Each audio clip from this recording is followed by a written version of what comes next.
श्री परमात्मने नमः। हरये नमः। श्री गुरुचरण कमलेभ्यो नमः।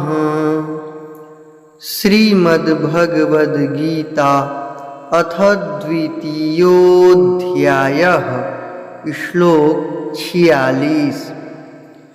यावानर्थ उदपाने सर्वतः सम्प्लुतोदके तावान् सर्वेषु वेदेषु ब्राह्मणस्य विजानतः।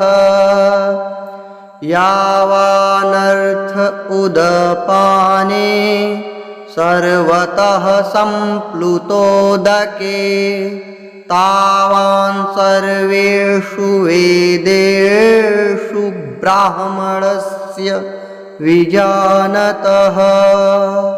ब्राह्मणस्य विजानतः अर्थ सब ओर से परिपूर्ण जलाशय के प्राप्त हो जाने पर छोटे जलाशय में मनुष्य का जितना प्रयोजन रहता है, ब्रह्म को तत्व से जानने वाले ब्राह्मण का समस्त वेदों में उतना ही प्रयोजन रह जाता है।